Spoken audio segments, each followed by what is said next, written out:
أعوذ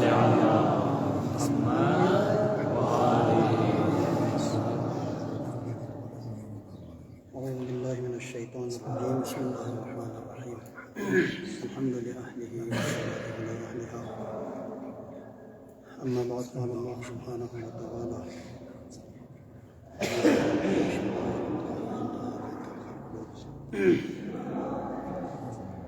السلام علیکم ورحمۃ اللہ وبرکاتہ. بہترین درسی پروگرام کی جاری اردو. تو ایک بہترین پروگرام درس کا پیغام عاشورہ کے حوالے سے یہاں اس جامع مسجد میں جاری و ساری ہے. تو آج اللہ استاد محترم شیخ یاسری کے حکم سے اگرچہ ذہنی کوئی تیاری یا نہیں ہے، پھر بھی انشاءاللہ کچھ نکات اس اصل درس کی اہمیت کے حوالے سے بیان کرنے کی کوشش کروں گا. دیکھیے، محافل و مجالس ہم بہت سنتے ہیں. کربلا کے وقائع اور حوادث میں جو کچھ ہوا، جو کچھ رونما ہوا، سنتے آتے ہیں. کربلا میں مختلف قسم کے جو لوگ تھے، مثبت اور منفی کردار تھے، ان سب کے بارے میں ہم سنتے ہیں. کربلا میں واقع ہونے والے حوادث کے بارے میں ایک تاریخی واقعے کے حساب سے ہم سنتے آتے ہیں، یا مختلف اصحاب جو کہ بالکل 180 ڈگری جن میں تبدیلی آئی، ان کے واقعات ہم سنتے ہیں. لیکن ان کا ہماری زندگی کے اوپر کوئی اثر نہیں ہوتا. تو ایسا کیوں ہے؟ وَمَن يُعَظِّمْ شَعَائِرَ اللَّهِ فَإِنَّهَا مِن تَقْوَى الْقُلُوبِ. جو بھی شخص شعائر الہی کی تعظیم کرے.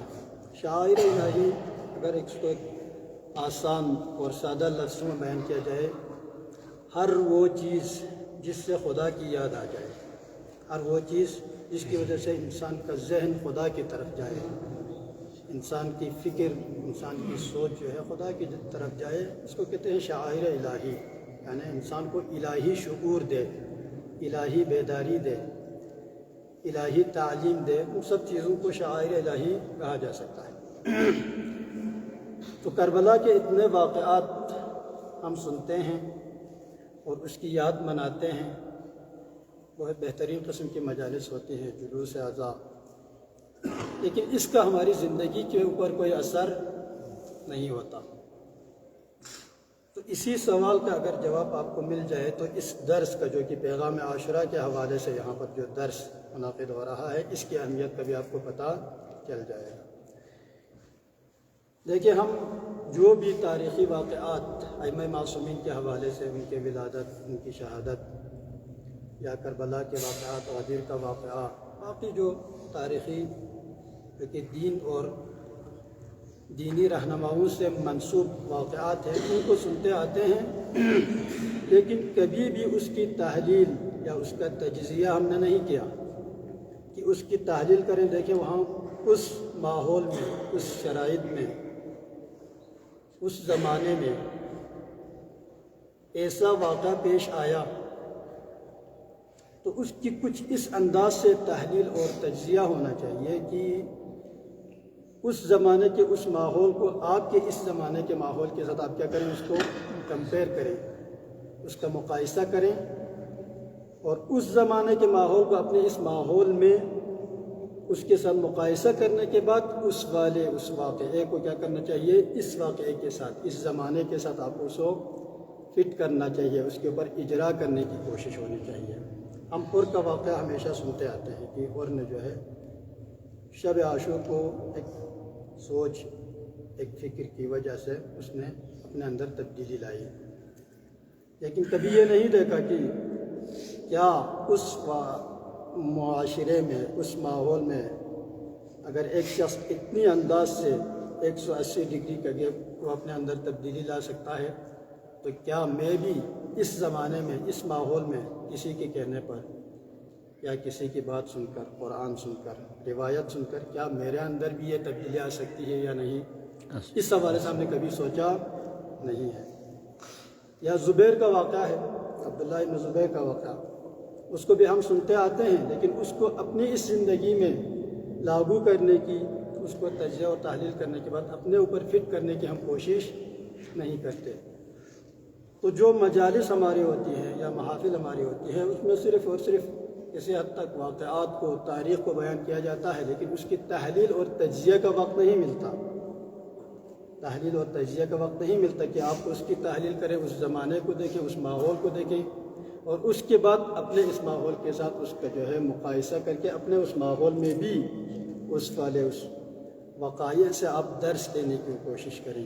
ایسا نہیں ہوتا، اس وجہ سے ہے۔ تو یہ جو درس یہاں پر پیغام کربلا کے حوالے سے یہاں پر انشاءاللہ قبلہ شیخ یاسوی کے توسط سے یہاں پر جاری ہے، اس میں صرف اور صرف وقائع انشاءاللہ بیان نہیں ہوں گے، بلکہ تحلیل اور تجزیے کے ذریعے سے کربلا میں جو دروس ہے ہمارے لیے اس زمانے کے لیے، اگرچہ یہ 61 ہجری میں 1400 سال پہلے واقع ہوا، لیکن اس میں جو اس زمانے کے لیے، ہمارے اس ماحول اور ہماری اس زندگی کے لیے جو دروس ہے، اس کا تجزیہ کر کے ان دروس کو کیا کرنا ہے، ہم نے تحلیل اور تجزیے کے ذریعے سے کربلا کے اس واقعے کو صحیح طریقے سے سمجھنے کی کوشش کرنی ہے۔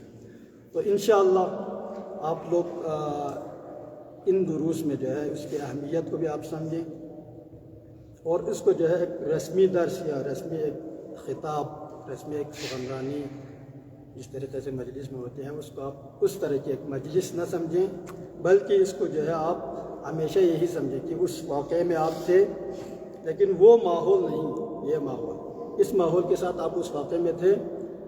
فرض کریں اگر اس وقت اگر یہی ماحول ہوتا، 61 ہجری میں اگر یہی ماحول ہوتا اور ہم ہوتے، اگر امام کی طرف سے کوئی حل من ناصر کی آواز آتی، تو ہمیں کیا کرنا چاہیے تھا؟ اس ماحول میں اس زمانے کا اگر یہ آواز بلند ہو تو ہمیں کیا کرنا چاہیے، ہماری ذمہ داری کیا ہے؟ تو اس انداز سے اگر انشاءاللہ اگر اس کربلا کے واقعے کو اور اس میں جو اصحاب کے وقائع ہیں اور اصحاب کے حوالے سے یوں کہا جا سکتا ہے کہ اگر آپ معصومین کے حوالے سے یہ کہتے ہیں کہ وہ معصوم ہیں، ہم ان تک نہیں پہنچ سکتے، وہ ہمارے لیے چونکہ معصوم ہے لہٰذا نمونہ عمل نہیں بن سکتے، تو جو اصحاب ہیں غیر معصوم ہیں، وہ جو ہے آپ کے لیے بہترین نمونہ عمل ہے، اور وہ آپ کے لیے قیامت میں آپ کے مسئول ہونے، آپ کے جواب دہ ہونے کے لیے وہ بہترین کیا ہیں؟ مثالیں ہیں۔ جب وہ لوگ اس زمانے میں اس سختیوں میں جو ہے اگر ان میں اتنی تبدیلی آ سکتی ہے، تو ہمارے اندر اس زمانے میں کیوں تبدیلی نہیں آ سکتی؟ اس لیے آپ سے سوال ہوگا، تو لہٰذا ہمیں کربلا کے واقعات میں جو ہے اصحاب کے ان جو وقائع ہیں، اصحاب امام حسین اور اہل بیت امام حسین جو کہ غیر معصوم وہاں پر جو شریک تھے، ان کے انشاءاللہ زندگی کو تحلیل اور تجزیہ کر کے یہاں پر ہمارے اس زمانے کے لیے، اس ماحول کے لیے اور اس شرائط کے لیے جو دروس ہیں انشاءاللہ اس حوالے سے ہم استفادہ کرنے کی کوشش کریں گے۔ بارگاہ الہی میں دعا گو ہے کہ خداوندہ ہم سب گناہگار ہیں، ہم سب کے گناہوں کو مغفرت فرما، جو بھی مومن مریضہ ہیں ان سب کے مرض اور بیماری کو شفاء کلی و عاجل عطا فرما، امام زمان عجل اللہ تعالیٰ فرجہ الشریف کے ظہور میں تعجیل فرما، ہم سب کو ان کے انصار و اعوان میں شامل ہونے کی توفیق عطا فرما۔